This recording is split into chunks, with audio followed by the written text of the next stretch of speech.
यो सांबा। जी मालिक। अरे कोई बसंती को बुलाओ। सरदार बसंती तो भाग गई। इंसाफी है। अरे रुकिए महाराज, बसंती गई तो क्या हुआ, हम आपके लिए डबल छमिया का व्यवस्था करते हैं, एगो गोरखी आ एगो संवरकी।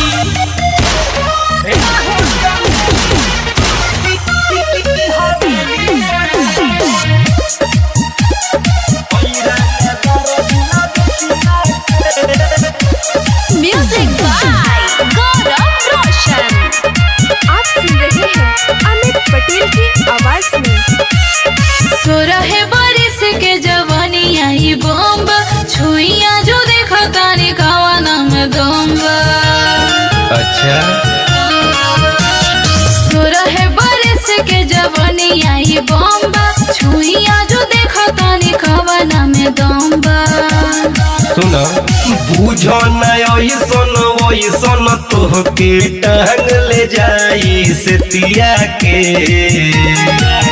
अरे हो चमेली हवेली पयावा,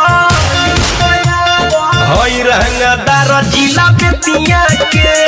ए हो चमेली हवेली पयावा, हई रंगदार जिला बेतिया के।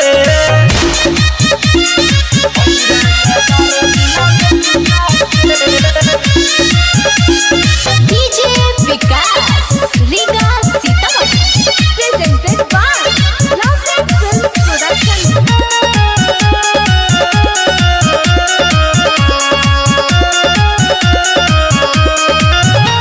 जहिया तू छाछी पधरा जइबू, मछरी के जई से तारा जइबू। हाँ, जहिया तू छाछी पधरा जइबू, मछरी के जई से तारा जइबू। बुझला बोला ना हमसे भाचर भाचर, बहिन होई चॉकलेटिया के।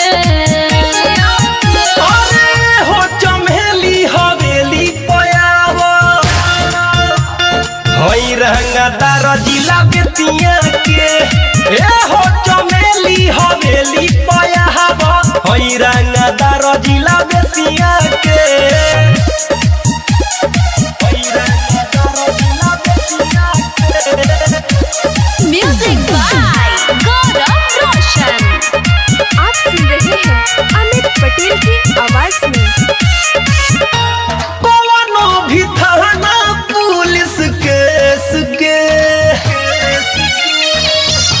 डरबा नया हमीत मुकेश के।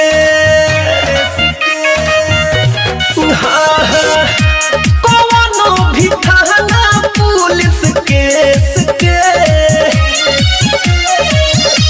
डरबा दीवार नाम केस के।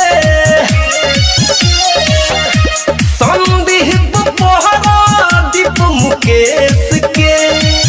अरे बेरी बेरी देहिया छुअत बड़ी, ऐठ देहब तोर घटिया के। अरे हो चमेली हवेली पयावा, अरे होई रंगदार जिला बेतिया के। ए हो चमेली हवेली पयावा, होई रंगदार जिला बेतिया के।